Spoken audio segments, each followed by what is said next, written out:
بسم الله الرحمن الرحيم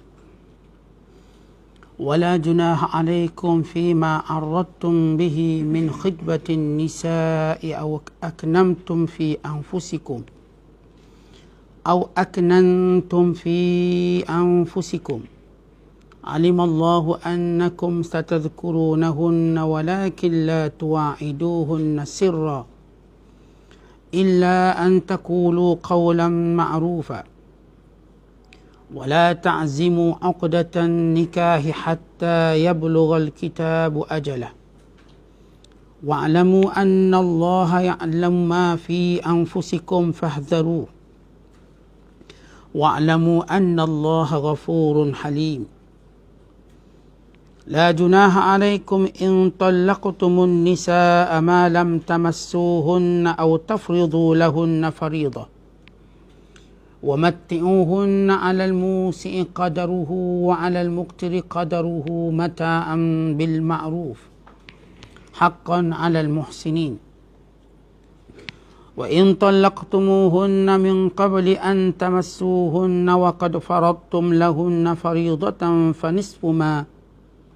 فنصف ما فرضتم إلا أن يعفون أو يعفو الذي بيده عقدة النكاح وأن تعفوا أقرب للتقوى ولا تنسوا الفضل بينكم إن الله بما تعملون بصير. Sadaqallahul Azim.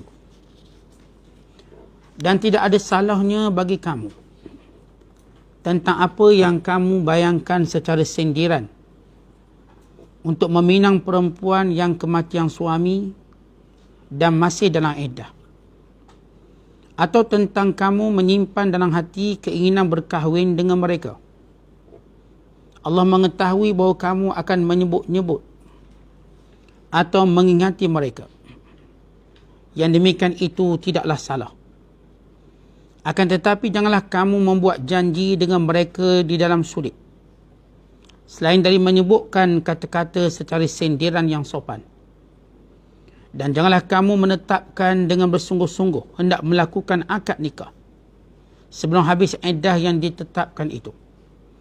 Dan ketahuilah, sesungguhnya Allah mengetahui apa yang ada dalam hati kamu. Maka beringat-ingat kamu akan kemurkaannya.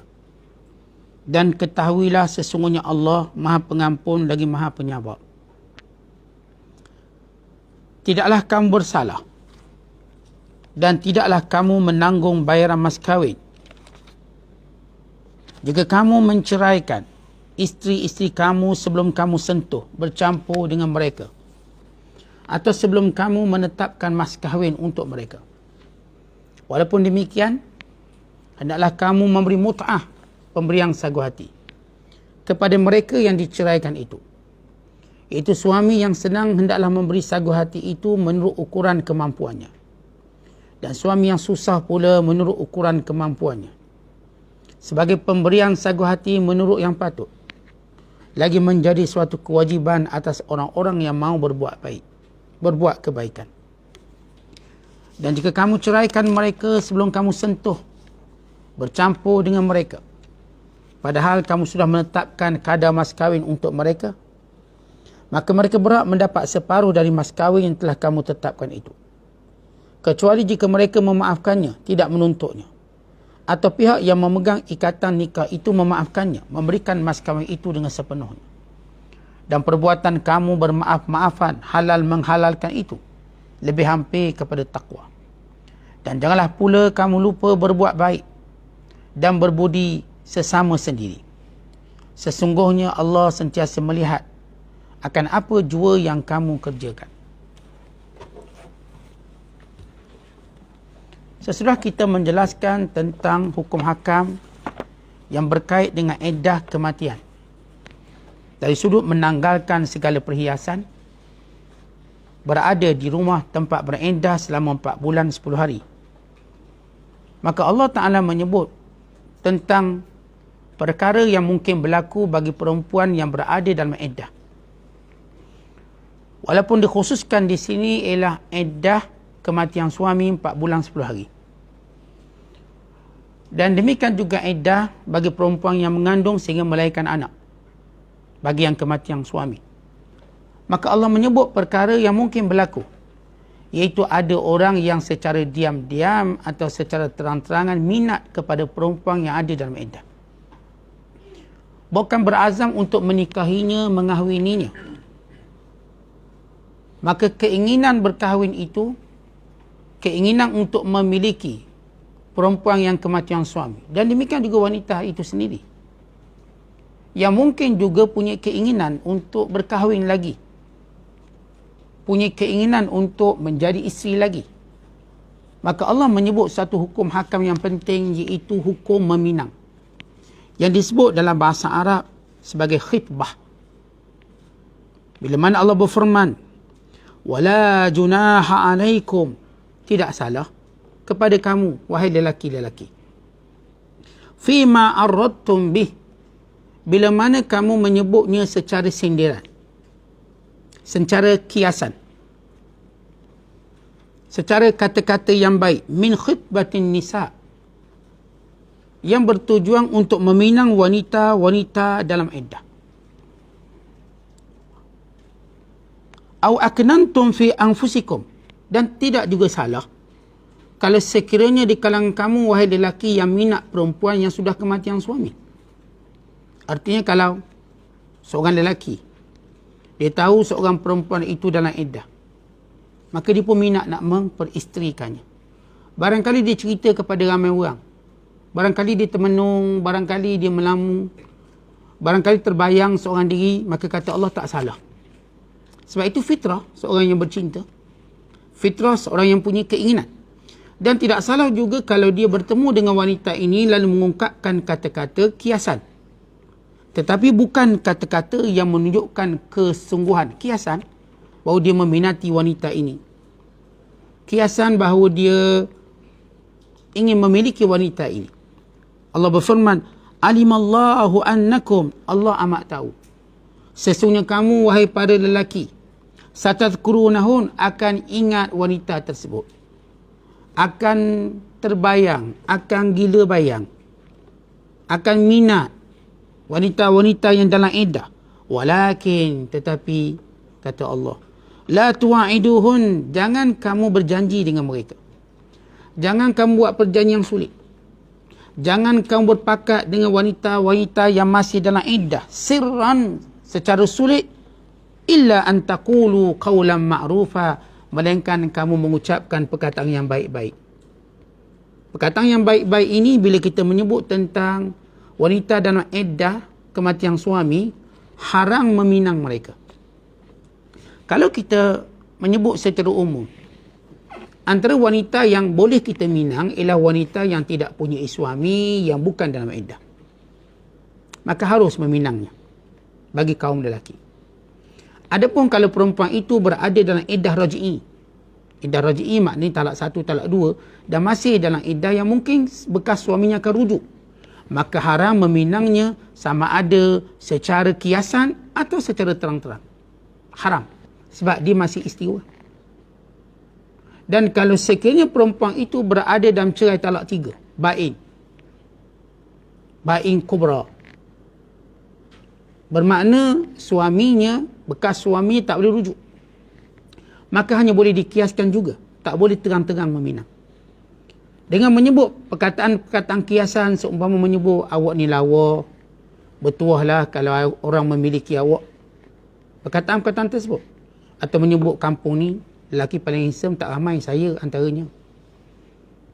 Kampung ni lelaki yang kaya tak ramai, saya. Yang saya punya kemampuan. Kampung ni lelaki yang keturunan baik tak ramai. Tahu saya kalau lorong ni saya seorang je, kalau lorong Muhajah ni saya seorang. Dan lelaki yang kita menyebut kebaikan kerana perempuan diminat kelebihan, diminat lelaki yang ada kelebihan. Apa sahaja kelebihan itu mendorong wanita meminatinya. Kerana keinginan tu keinginan semula jadi.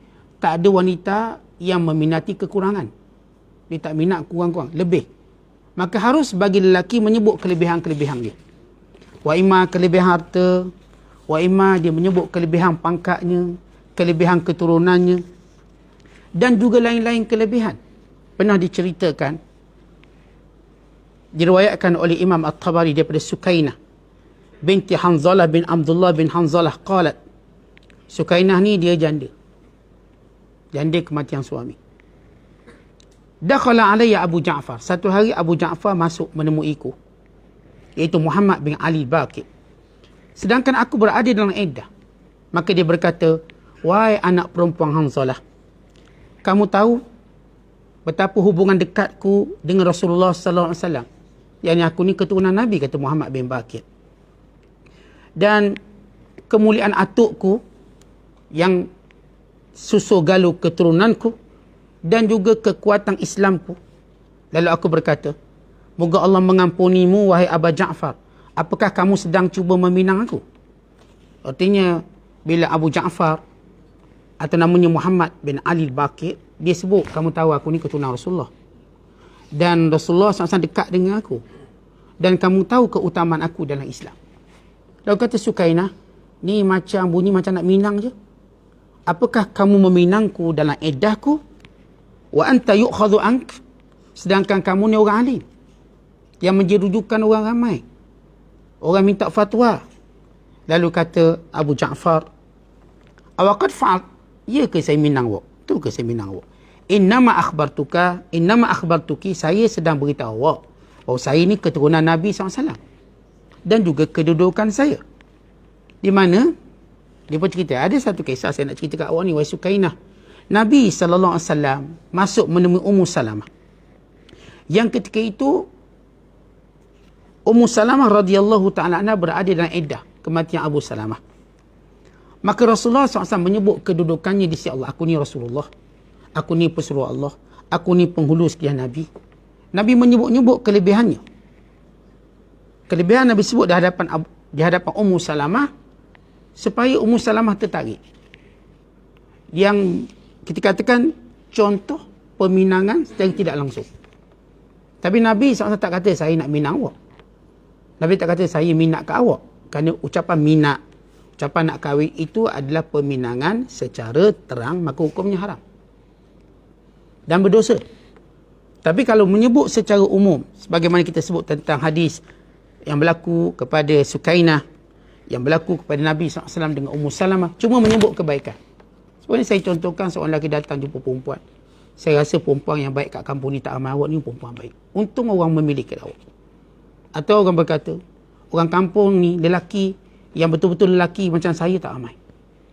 Orang lelaki yang betul-betul berkemampuan tak ramai. Memuji dirinya sendiri. Boleh tak puji diri sendiri? Tujuan puji untuk meminang tak salah. Tujuan puji untuk sombong tak boleh. Sebab saya dah sebut tadi, umumnya wanita meminati lelaki yang ada kelebihan. Dan tidak ada perempuan yang berkahwin dengan lelaki hari ini melainkan dia ada kelebihan itu.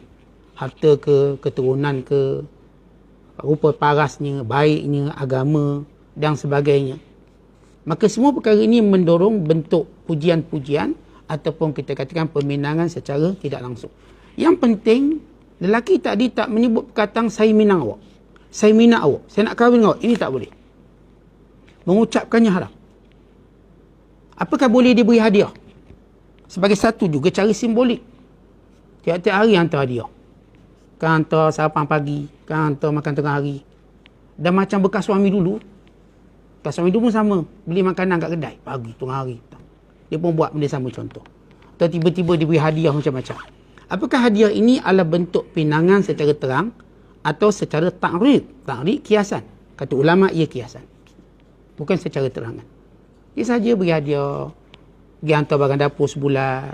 Tiba-tiba pergi hantar kain sutra. Tiba hadiah. Saja hadiah. Saya ni macam Rasulullah katalah jaga janda-janda ni pahala besar. Ada janda tu seorang dia jaga. Memanglah hadis Nabi SAW menyatakan as-sa'i alal armalah kal mujahid fi sabilillah. Orang yang menjaga kebajikan janda macam orang berperang pada jalan Allah. Betul dah tu. Tapi diguna dalil tu ada kepentingan dia sikit. Janda tu seorang je dia baca hadis tu. Janda lain nunggu ni bila tak sampai. Haji kata tolong janda kami tak dapat pun. Awak janda lain. Awak grade B. Kita bagi grade A dulu. Kita ada klasifikasi kita. Artinya kalau seorang wanita tadi dia menerima hadiah atau diberi hadiah oleh lelaki, dan automatik tuan-tuan manusia dia ada sensor dia, hassas. Kalau nampak baik, semacam lelaki ni baik. Dalam banyak lelaki ni seorang baik kat aku. Dia pun dah tahu, minat lah ni. Kenapakah Allah Ta'ala tidak membenarkan peminangan secara terang-terangan? Ada banyak sebab. Supaya tidak berlaku penipuan. Akhirnya memendekkan iddah dengan sendirinya. Sebab nak kahwin cepat. Orang kalau dah nak kahwin, dia ke laut.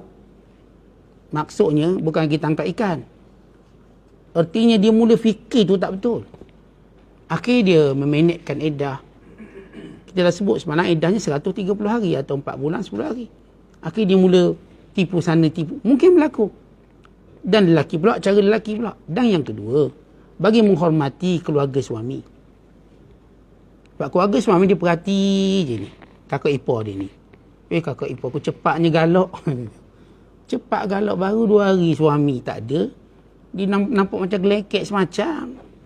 Jadi benda tu tak elok. Atau ayah mertua dia. Atau keluarga dia. Kan ini akan menggurus hati keluarga si mati. Kerana itu asas wanita beriddah ini banyak sebab. Untuk antaranya untuk menjaga, selain daripada penjagaan rahimnya, pembersihan rahimnya, menjaga hati keluarga si mati. Keluarga mertuanya, keluarga suaminya dulu, adik-beradiknya. Maka kesedihan itu memang ditanggung oleh ayah dia, mak dia. Masa yang sama dia pun tengok-tengok menantu dia masih sedih juga. Biar sampai mak mertua dia yang beri cadangan, kamu kahwin dah, kesian kamu aku tengok seorang. Jangan kita pula tunjuk macam lebih-lebih. Jadi dia mungkin merosakkan hubungan. Nanti kata, oh rupanya barangkali dia bunuh tu, bagi obat batuk lebih. Lalu jadi tuduh-menuduh pula. Oh sebab itulah dia macam tak berapa sedih, suami dia mati. Dia nak kahwin lain rupanya. Ayat tadi wujudkan tohmahan. Kata orang kalau tohmah ni nak buang susah. Dan tohmah susah. Sebab itu Islam menjaga benda tu. Menjaga maruah wanita itu sendiri. Supaya tidak dijadikan permainan orang-orang yang memang mencari kesempatan untuk memburukkan orang. Jadi kalau saya katakan wanita ini daripada awal boleh dipinang, dia mencetuskan satu tohman kepada sebab kematian suami dia. Maka orang cakap, heran bila suami dia mati dia tak sedih pun nak kahwin lagi. Ke dipakat dengan lelaki tu bunuh suami dia. Mulut orang. Ni geng-geng bawang busuk ni susah. Ni geng-geng tak takut dosa ni susah. Dia beri andaian sendiri. Dia beri suatu logiknya sendiri. Sebab itu Islam menutup fitnah ini. Kerana itu wanita yang iddah pun perlu tahu kenapa kita dah sebut. Tempoh menanti iddah ini tempoh ibadat. Kalau para wanita teruja bila baca Quran dapat pahala. Teruja bila sedekah dapat pahala. Teruja bila sembahyang dapat pahala. Mereka juga patut teruja menunggu iddah ini kerana mereka dapat pahala. Mereka patut rasa, bukan saya kata gembira, maksud saya ialah melihat pahalanya. Maka dengan itu mereka benar-benar menjaga iddah mereka. Ini adalah tempoh ibadat mereka selama 4 bulan 10 hari. Ibadat yang pahalanya besar. Kalau melanggarnya pun dosanya besar. Oleh sebab itulah Allah Ta'ala memerintahkan dalam bab bertunang dalam keadaan iddah ini secara simbolik. Allah berfirman lagi, wala ta'zimu uqdatan nikah. Jangan kamu wahai lelaki berazam menunjukkan kesungguhan untuk melakukan akad nikah hatta yablughal kitabu ajalah, sehingga tamat tempoh iddahnya. Jangan tunjuk bersungguh, dia hantar cincin pula. Tak boleh ya.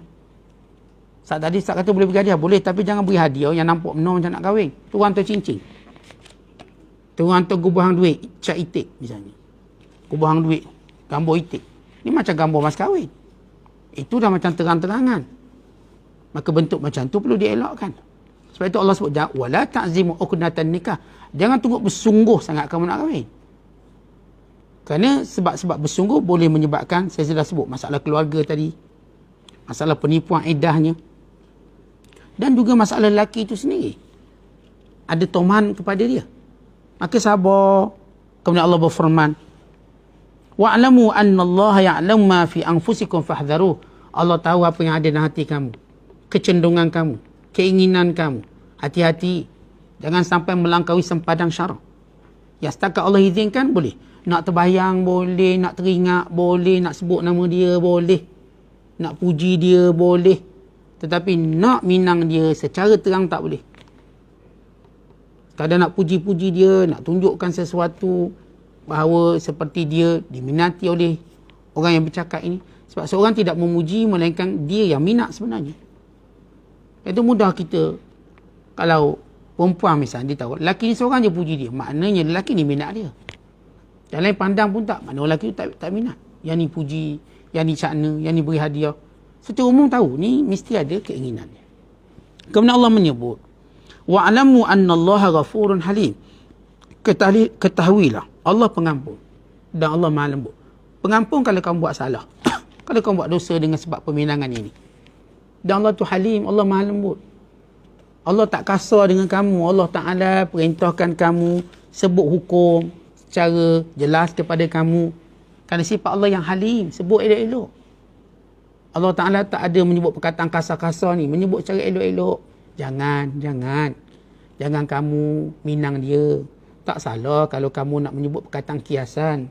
Tak salah kalau kamu nak sebut, kamu nak ingat dia dalam hati kamu, tak salah. Allah tahu kelemahan kamu. Allah tahu kekurangan kamu. Tuan-tuan, mana ada orang kalau cinta seorang dia tak ingat? Dia mesti ingat punya. Kerana itu kelemahan kita, itu fitrah. Kita tak ada kata, oh, berdosa meminati perempuan. Tak, kalau memang perempuan tu kita nak kahwin, tak ada masalah. Kita membayangkan dia, melihat dia, maka tak salah. Itu memang menjadi pendorong yang lebih kuat untuk dia berkahwin. Dan untuk dia lebih rajin pergi kerja. Tidak kerja pun dia malas. Dia pun kerja rajin. Sebab apa? Nak kumpul duit nak kahwin. Maka ini bukan perkara yang Allah bersifat Halim, lembut. Allah tak hukum betul. Allah tak kata tak boleh terus. Jangan ingat dia, jangan fikir dia. Tak, Allah menyebut, boleh kamu kias depan dia. Boleh kamu ingat dalam hati kamu. Menyebut-nyebutnya tak ada masalah. Sebut. Sebab itu, satu ketika bila Umar Al-Khattab, bila anaknya kematian suami, Hafsah radhiyallahu ta'ala anha, maka dia pun pergi bertemu dengan Abu Bakar As-Siddiq dan menyuruh Abu Bakar berkahwin dengan anaknya. Maka Abu Bakar diam. Dia tak kata tak, dia tak kata ya. Kemudian dia datang jumpa Uthman. Dia kata, wahai Uthman, anakku janda sekarang kahwin dengan anakku. Uthman kata tak nak. Lalu kata Umar Al-Khattab, yang seorang diam, yang seorang kata tak nak. Tapi yang diam tu lagi rasa berbanding yang memang kata tak nak. Akhirnya Nabi SAW yang meminang Hafsah. Lalu Abu Bakar pun datang jumpa Umar Al-Khattab. Wahai Umar, ingat tak hari di mana kamu tawarkan anak kamu pada aku? Kata Umar, ingatlah. Memang bekas dalam hati dia ingat. Sebab kamu tak jawab, senyap. Jadi mesej tak balas. Dia tengok belutik tapi tak balas. Terasa ini baca, nampak macam baca belutik. Tapi tak balas. Terasa. Akhirnya kata Abu Bakar, sebenarnya aku mendengar Rasulullah menyebut tentang Hafsah. Sebab itu aku tahu Rasulullah minat dia. Atau Rasulullah nak ada hajat dengan dia. Kerana itu aku tak kata apa. Kalau Rasulullah tak minat ataupun tak menyebut nama Hafsah, saya aku ambil. Tahu kan, saya aku ambil. Menunjukkan memang satu kecenderungan manusia. Kalau seorang tu minat, dia akan sebut nama. Dan demikian juga dia akan puji. Puji tadi kan dia diminat, bukan puji kan dia ikhlas. Dia minat lah tu. Jadi di sini cukup bagi seorang wanita mengetahui bahawa itu satu bentuk kiasan. Allah dah sebut ni. Jadi perempuan jangan bimbang. Ustaz, saya bimbang kalau dia, saya nak dengar dia cakap, saya nak kahwin dengan awak, boleh? Jangan. Dia dah cakap kias tu. Takkan tak faham. Dah jauh berapa sekolah? Tanya makcik dah jauh berapa sekolah sampai tak faham ni. Dia dah puji, dia kata makcik lawa sekali kampung ni. Dia dah kata ajar. Untunglah orang dapat ajar, pandai masak. Pandai masak ni, menu macam-macam. Haleki pandai masak. Roya pandai masak. Misalnya. Jadi, takkanlah perempuan ni tak faham kiasan-kiasan tersebut. Allah ma'ilah melainkan dia ada masalah. Masalah otak dia nak fikir. Itu memang perlu kita ajar dia. Tapi secara umumnya, kecenderungan itu sudah pun dapat diketahui. Sesudah kita lihat hukum hakam tersebut, kita dah sebut secara hukum hakam umum bahawa kalau saya ulang balikkan, ia memberi banyak manfaat pada kita. Kalau sekiranya perempuan tadi berada dalam iddah kematian, maka hanya boleh dibuat secara kiasan. Tetapi kalau perempuan tadi berada dalam iddah raj'i, maka tak boleh terang-terangan, tak boleh kias-kiasan sebab dia masih lagi isteri. Kalau sekiranya perempuan ini dalam iddah tolak bain, maka boleh secara kiasan saja. Bila boleh pinang secara terang-terangan? Bila dia memang bukan bini orang dan dia bukan berada dalam iddah. Bukan bini orang, tak apa. Bukan isteri orang, tak apa. Maka boleh pinang terang-terangan. Tapi kalau dia dalam iddah, sama ada iddah tolak raj'i, ini haram secara mutlak. Minang secara terang-terangan atau kiasan. Kalau dia iddah kerana kematian suami atau bain kubra, cerai talak 3, maka yang ni cuma boleh dikiaskan sahaja. Sampailah dia tamat iddah, silakan meminang. Silakan berkahwin. Baik, kalau sekiranya seorang tu dikahwin juga. Dia kahwin juga ketika mana sebelum tamat iddah kahwin. Apakah hukum perkahwinan tersebut? Jumhur ulama menyatakan bahawa perkahwinan itu akan difasahkan. Dan bila tamat iddah, barulah dia boleh berkahwin semula, dia meminang sebagaimana orang lain minang. Kahwin ini difasahkan, dianggap tidak. Dianggap sebagai perkahwinan yang salah. Dianggap satu perkahwinan yang menyalahi syariat. Kerana dia, wanita tadi masih berada dalam iddah. Dan demikian juga kalau kita lihat, bila mana Allah Ta'ala sebut ayat seterusnya, sampai habis menyebut tentang iddah ataupun hukum meminang. Allah menyebut tentang hukum mas kahwin. Kalau kita lihat secara kronologi daripada bab nikah, kemudian Allah sebut tentang cerai, Allah sebut tentang rujuk, Allah sebut tentang khulu, Allah sebut tentang cerai talak 3, kemudian Allah menyebut tentang cerai sebab kematian, dan Allah menyebut tentang meminang wanita yang kematian suaminya. Kemudian Allah kembali menyebut tentang perkara berkaitan dengan mas kahwin. Kerana ini semua item-item penting dalam rumah tangga, dalam perkahwinan, dalam institusi keluarga. Iaitu antaranya ialah penghargaan pada wanita dengan memberikan kepada mereka harta, dengan memberikan kepada mereka sejumlah harta benda sebagai bukti kesetiaan seorang suami, kesediaan seorang suami menafkahi isteri sepanjang usia dia. Sepanjang ikatan perkahwinan itu tertegak. Maka mana-mana suami, mana-mana lelaki yang berkahwin, bahkan bila memulakan akad, maka dia sudah bermula tanggungjawab keuangan dia, iaitu mas kahwin. Tetapi isunya kalau sekiranya mas kahwin itu tidak pernah dibincangkan, mereka kahwin dulu. Sebab kita tahu mas kahwin bukanlah termasuk dalam rukun nikah. Tuan-tuan belajar rukun nikah apa dia? Pengantin lelaki perempuan lagi, saksi lagi, wali lagi, sirah ijab kabul. Ada tak mas kahwin? Tak ada. Tapi mas kahwin itu wajib. Dia tak termasuk rukun nikah dengan maksud, kalau tak disebut mas kahwin nikah, dia sah tak sah? Sah, tak ada masalah apa-apa. Berbanding dengan kalau tak ada rukun nikah, tak sah nikah. Tak ada wali, tak sah nikah. Tak ada saksi, tak sah nikah. Tak ada pengantin perempuan, tak sah nikah. Tak ada pengantin lelaki, tak sah nikah. Tak ada ijab kabul, tak sah nikah. Tetapi kalau tidak ada disebut mas kahwin dan akad nikah. Contoh dia kata, aku nikahkan dikau Ali bin Abu dengan Aminah binti Paijan, misalnya Paiman. Macam tu disebut, start situ. Jadi sebut aku terimakan nikahnya Aminah binti Paiman. Stop. Tak sebut perkataan mas kahwin. Sah tak nikah? Sah.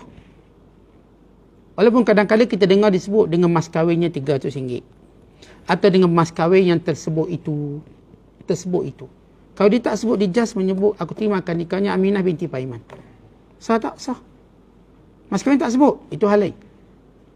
Tetapi kalau berlaku mati, wanita ni mati contoh, atau lelaki ni mati, atau berlaku penceraian, di akad nikah mas kahwin tak sebut, lalu berlaku penceraian, perempuan tu dapat apa? Ataulah sekiranya seorang itu disebut mas kahwin, tapi diceraikan sebelum bersama, perempuan tu dapat apa? Maka Allah jelaskan dalam ayat ini. Allah berfirman, la junaha alaikum, tak salah bagi kamu, in talaqtumun nisa, sekiranya kamu menceraikan isteri-isteri kamu, malam tamassuhun, apa yang belum kamu sentuh mereka, yakni belum bersetubuh, au tafridu lahunna fariidah, dan kamu belum mewajibkan kepada mereka, menentukan kepada mereka sebarang bentuk mas kahwin yang wajib. Tak sebut. Yang pertama Allah sebut syaratnya, lelaki tadi tak setubuh pun perempuan. Yang kedua, lelaki ini tak sebut pun berapa mas kahwin. Baik, dalam situasi ini apa keadaannya? Bagaimana keadaan? Kata Allah, Wa matti'uhunna 'alal musi'i qadaruhu wa 'alal muqtiri qadaruhu mata'an bil ma'ruf haqqan 'alal muhsinin. Maka hendaklah kamu memberi mut'ah kepada mereka. Kalau seorang lelaki berkahwin dengan seorang perempuan, tak disebut mas kahwin dalam akad nikahnya, dan lelaki ini belum menyetubuhi perempuan ini atau isteri ini, lalu dia menceraikannya, baik, tak ada komitmen dia just kahwin, dia tak setubuh isteri ini, dan dia juga tidak menyebut berapa mas kahwin, tak sebut apa-apa, maka ketika itu suami ini akan memberi kepada isteri ini mut'ah, sagu hati. Banyak mana mut'ah? Allah Ta'ala sebut alal musi'i qadaruhu, orang kaya ikut kadar kaya, wa alal muqtiri, orang miskin qadaruhu, mengikut kadarnya, mata'an bil ma'ruf, dengan cara sebaik-baiknya. Lihat bagaimana Islam memuliakan wanita. Tidaklah wanita itu dikahwin, dicerai, maka tak ada apa, zero. Tak, wanita berhak dapat sesuatu. Kalau mana-mana seorang wanita berkahwin, kemudian walau tidak disetubuhi dan tidak disebut mas kahwin, kemudian diceraikan, maka wajib bagi lelaki ini memberi dia mut'ah. Mut'ah adalah satu pemberian. Nabi SAW, bila mana ada seorang lelaki, diriwayatkan, lelaki daripada Ansar berkahwin dengan seorang perempuan. Dalam perkahwinan tadi tak disebutkan mas kahwinnya. Kemudian dia menceraikan. Lelaki Ansar ni ceraikan. Lalu sampai berita kepada Nabi SAW. Nabi kata apa? Amti'ha walau biqalang suwatika. Hendaklah kamu beri mut'ah kepadanya walaupun sekadar kopiah kamu tu. Ni kolang suah, kopiah kamu atau songkok kamu bagi. Arti tak ada apa-apa yang ada kat badannya bagi. Sebagai satu bentuk mut'ah. Baginda sallallahu alaihi wasallam menyebut benda tu untuk menunjukkan macam mana pun bagi. Kata Abdullah bin Abbas, mut'ah bagi tolak, paling mahal diberikan khadam. Paling mahal khadam. Bawah sikit diberikan wang perak. Bawah sikit diberikan pakaian. Jadi hadis Nabi menyebut tentang mungkin lelaki ni miskin, tak mampu, maka kata tu ni kopiah pun bagi.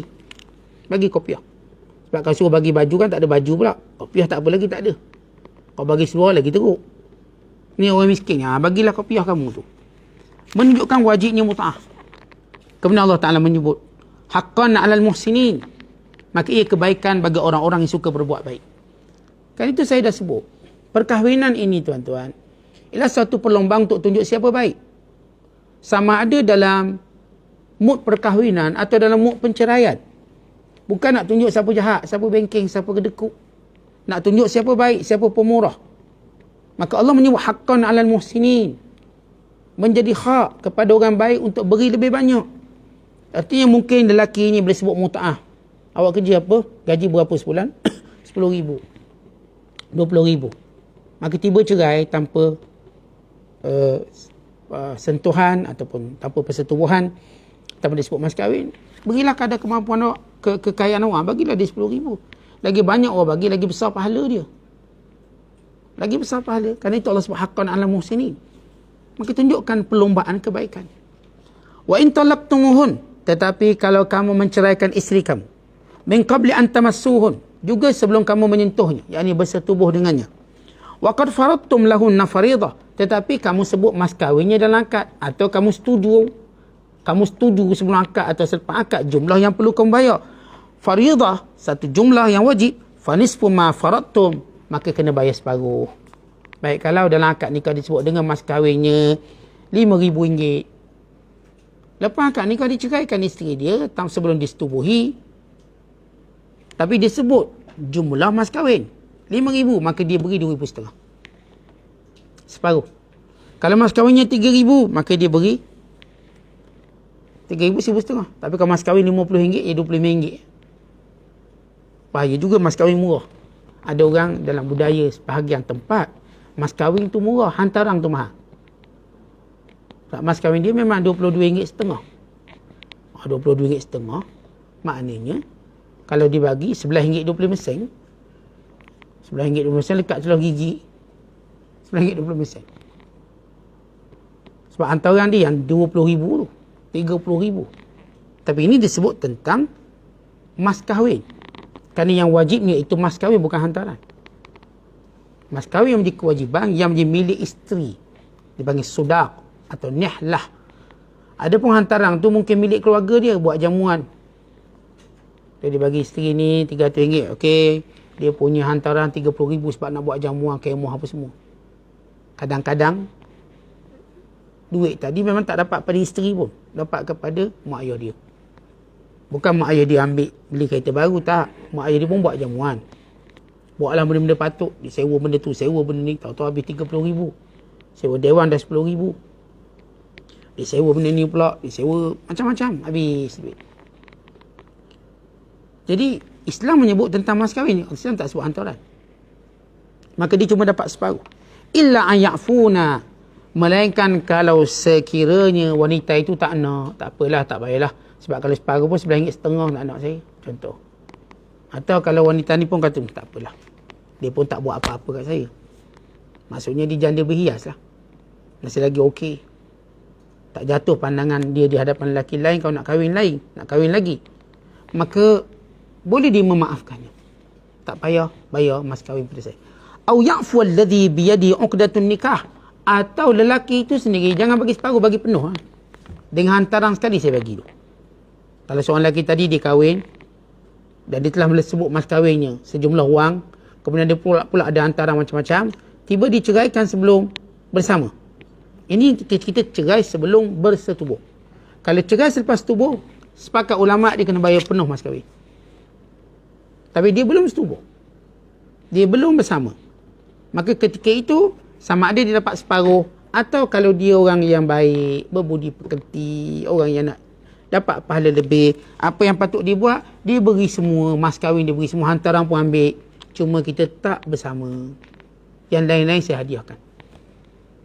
Maka Allah Ta'ala sebut, wa an ta'fu aqrab li taqwa, bertolak ansur itu, bersikap tolak ansur, baik bagi pihak isteri, baik bagi pihak suami, ia menunjukkan orang tu paling bertakwa pada Allah. Tuan-tuan, ini menjadi asas kepada semua muamalah. Bukan sekadar muamalah perkahwinan, hatta muamalah-muamalah yang lain, bila kita bertolak ansur, maka itu tanda kita orang bertakwa. Kerana itu Nabi SAW bersabda, rahimallahu mura'an samhan iza syara, wasamhan iza ba'a, wasamhan iza qtada. Allah merahmati orang yang bertolak ansur ketika membeli. Dia bayarnya mahal, tak ambil, duit balik. Berapa harga ni? RM5.50, dah ambil lah RM10. Samhan, tengok pula orang ni bukanlah untung banyak, orang ni pula bukan laku banyak hari ni, ambil lah. Cik ni RM5.50, tak apa-apa, saya halal, RM10, halal. Maka orang ni samhan, tolak ansur. Wasamhan iza ba'a, dan bersifat tolak ansur ketika jual. Berapa ni? Ni RM10, tak apalah, ambil lah RM8 je. RM8. Saya ada RM5, RM5 pun tak apa, mesti ni RM5. Ini penjual yang tolak ansur. Wasamhan iza qtada, dan seorang yang tolak ansur ketika mana menuntut hutang. Hutang awak ni hari ni kena bayar. Tak sempat lah duit, boleh tak minggu depan? Tak apa, minggu depan. Ini tolak ansur. Ataupun seorang yang datang pergi pada orang yang dia berhutang, patutnya hutang dia minggu depan bayar, dia nak bayar hari ni. Hutang awak minggu depan bayar. Tak apa, saya nak bayar hari ni, ambil. Ini juga orang yang betul ansur ketika bayar hutang. 4 orang ni semua Allah rahmati dia. Waktu beli, dia bersifat tolak ansur. Waktu jual, dia bersifat tolak ansur. Waktu meminta hutang, dia bersifat tolak ansur. Waktu dia membayar hutang, dia bersifat tolak ansur. Berapa hutang saya? Dia hutang ni RM100, saya nak bayar RM1,000. Kenapa banyak no? Bila saya tengok awak macam perlukan duit. Dulu awak tolong saya waktu saya perlukan, awak bagi saya 100. Nilainya besar waktu itu. Kan saya nampak awak perlukan lebih pada 100. Anak-anak nak masuk sekolah, tak apa, saya nak bayar RM1,000 kat awak. Ini namanya samhan, tolak ansur. Dan ini juga disebut qardul hasan, bukan pinjaman riba, dia secara sukarela nak bagi. Dipanggil cara pinjaman yang baik, qardul hasan.